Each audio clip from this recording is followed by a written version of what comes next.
गुज़िश्ता रोज़ पंजाब और खैबर पख्तूनख्वा के कुछ हिस्सों और इस्लामाबाद में खौफनाक जालाबारी और थंडर स्टॉर्म आया।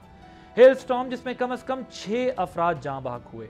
गोल्फ बॉल के बराबर गिरने वाले ओलों की वजह से खुली फजा में खड़ी गाड़ियों के शीशे टूटे, सोलर पैनल्स को नुकसान हुआ। यहाँ तक कि फैसल मस्जिद की छत को भी शदीद नुकसान पहुंचा। मुख्तलिफ इलाकों में आंधी और तूफान से दरख्त उखड़ गए और कई घरों की दीवारें भी गिर गईं। वजह क्या थी? वजह क्लाइमेट चेंज है। क्लाइमेट चेंज पाकिस्तान पर किस तरह असरअंदाज हो रहा है और ये कितना बड़ा चैलेंज बन गया। और ये मसला सिर्फ पाकिस्तान नहीं, पूरी दुनिया के लिए है, जिससे दुनिया को बहुत तेज़ी से निपटने की ज़रूरत है। क्योंकि जो कुछ हम दुनिया में देख रहे हैं वो बहुत हैरान कुन है, चाहे वो अमेरिका में आने वाला सैंड स्टॉर्म हो या फिर पाकिस्तान में आने वाला हेल स्टॉर्म। इस तरह के कई स्टॉर्म्स जो हैं इस वक्त दुनिया को हिला रहे हैं। इस बारे में आपको एक रिपोर्ट दिखाते हैं। गुज़श्ता रोज़ आंधी, बारिश और जालाबारी का तूफान मुल्क के शिमाली हिस्से में कई खुश्क और गर्म दिनों के बाद आया है। महकमा मौसमियात के मुताबिक पंजाब के मैदानी इलाकों से उठने वाली गर्म हवा और शिमाली ईरान से आने वाली सर्द हवाओं के टकराने से दर्जा हरारत में फ़र्क पैदा हुआ, जिससे शदीद बारिश और जालाबारी का तूफान आया।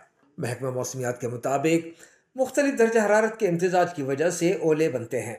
माहिरीन का कहना है कि ओलों के साइज़ का इन्हिसार इस बात पर होता है कि ऊपर उठने वाली हवा की शिद्दत कितनी है और ओले कितना वक्त बादलों में रहते हैं।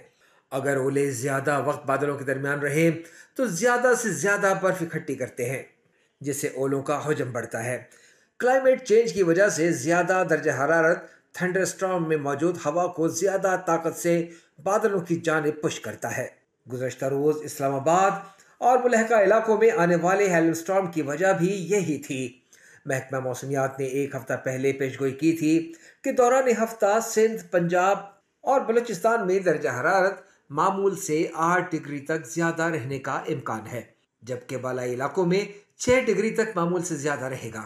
जिसकी बुनियाद पर महकमा मौसमियात ने मुल्क के कई इलाकों में हीट वेव की वार्निंग जारी की थी। इस वार्निंग में गर्म रातों, विंड स्टॉर्म्स और थंडर स्टॉर्म्स की फोरकास्ट भी शामिल थी। आदाद शुमार के मुताबिक गुज़श्ता साल जून में हीट वेव से पाकिस्तान में तकरीबन 700 अफराद जाँ बहक हुए थे।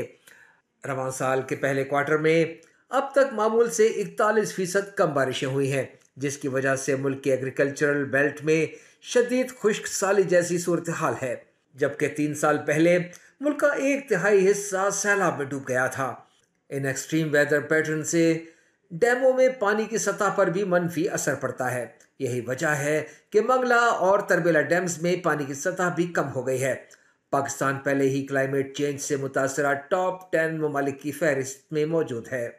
क्लाइमेट चेंज से लाक खतरात में पाकिस्तान टॉप 10 ममालिक की लिस्ट में मौजूद है। पाकिस्तान को क्लाइमेट चेंज का मुकाबला करने के लिए सालाना 40 से 50 अरब डॉलर की ज़रूरत है, लेकिन आलमी इदारों की जानिब से इस मद में पाकिस्तान को सालाना 1.5 से 2 अरब डॉलर मिलते हैं।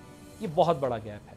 एशियन डेवलपमेंट बैंक के मुताबिक हाई एंड एमिशन सिनेरियो में 2070 तक क्लाइमेट चेंज पाकिस्तान के जीडीपी को 21% तक नुकसान पहुंचाने का बाइस बन सकती है। इसलिए क्लाइमेट चेंज के मसले को लाइट नहीं लिया जा सकता। इस सूरत हाल का मुकाबला करने के लिए कौमी सतह पर मरबूत कोशिशों की ज़रूरत है, जिसमें बैक वक्त माहौल को बचाने के इक़दामात और माहौलियाती नुकसानात से बचने के लिए कौम को तैयार करने वाले प्रोग्राम्स को तरजीह देनी होगी। इस काम के लिए इंटरनेशनल कोऑपरेशन का किरदार अहम होगा, क्योंकि पाकिस्तान मौसमियाती तब्दीलियों का शिकार है, न कि मौसमियाती तब्दीलियों की वजह। सब्सक्राइब करें और बेल दबाएं ताकि कोई खबर रह न जाए।